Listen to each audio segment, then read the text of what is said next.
How are you doing? So, if you're not used to working on data or any kind of technical metrics or analytics, it may have gone over your head. And if that's the case, then what you want to do with this short course is give this to a member of your team. But we have a few things to go over in lesson 4 before we come to a short end. So, one of the things that I want to talk to you about is really understanding the behavior of your visitors. Now, when I referred to tools earlier on, I spoke about heat maps, and heat maps are a great way, as well as Google Analytics, to really understand the website visitors, their views, and what they're doing and engaging on your page. There may be people taking actions or refraining from taking actions because it's not indicated using the buttons, or your page UX, which is user experience, isn't providing a good customer experience. So, due to Google's really amazing network of tools, we want to understand your real audience. That are the people who are on your websites and sales funnels, who are giving or having active sessions. So, some of the pertinent things we need to understand is who are they? And we need to understand the useful information that they provide. And when you're choosing your audience, we don't want to take a guess. We really want to understand who they are. So, number one, we want to understand where they're coming from and how they're finding you.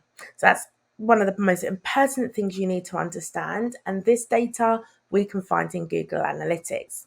So, under geolocation, we want to understand where they're coming from.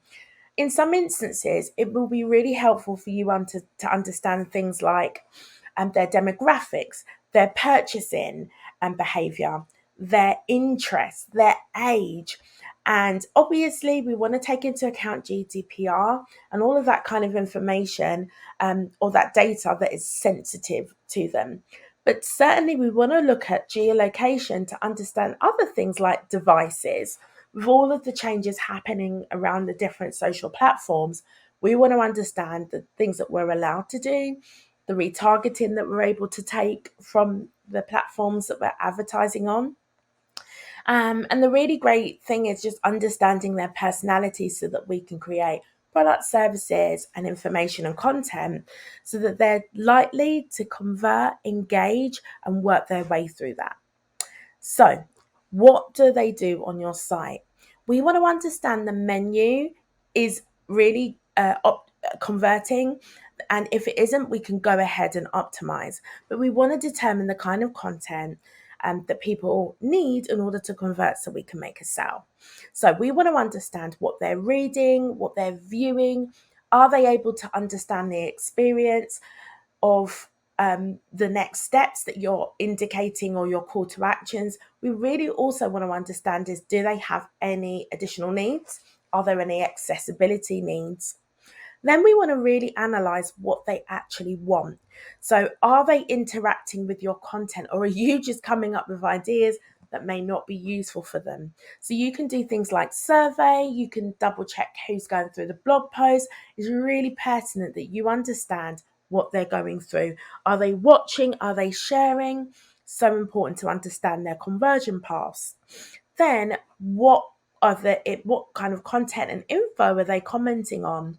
If they're commenting, are they actually able to understand the content?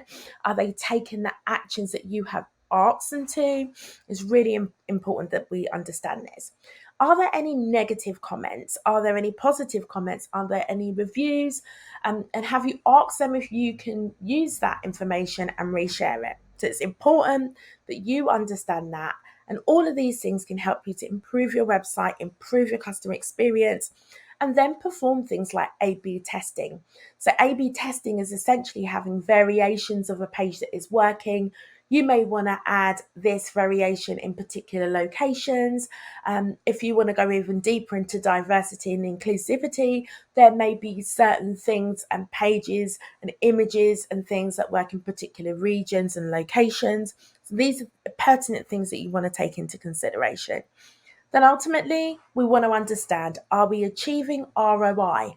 Are we getting ROI for all of these efforts? Your budget, your time, the copy, the creative. These are all important things to understand. And moving on into copy, We want to understand on your sales pages, your blogs, your newsletters, are you remembering to put key information like call to actions, buy next, take it here, book a call? Are you enjoying? Are they enjoying your content? Are you making sure that that copy and the content flows? Is your messaging activating EQ? Are they emotively shopping? Are they responding to all of your content? And then the pages and the URLs. Are you collecting the URLs, testing those URLs? Are you using UTMs? And making sure that the results that you put out are active, as well as optimizing the pages. So this is where things like SEO and meta tags come in. Ultimately, you want to set your goals. So, what are your goals for particular campaigns? Is it awareness? Is it lead generation? Or are you just kind of throwing spaghetti on the wall, expecting results? So, when you are doing things like experimenting, you want to ensure that you put those goals into Google, track them, come back to them, and then look at those in your reporting. Name your experiments. So, choosing and identifying the pages that are best working for you can be the ultimate game changer for your business.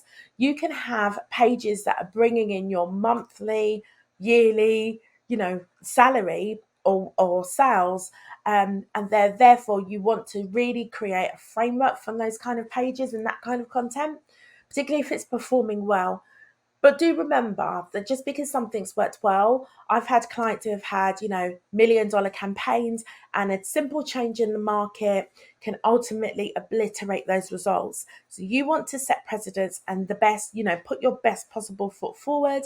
But you want to make sure that you're testing.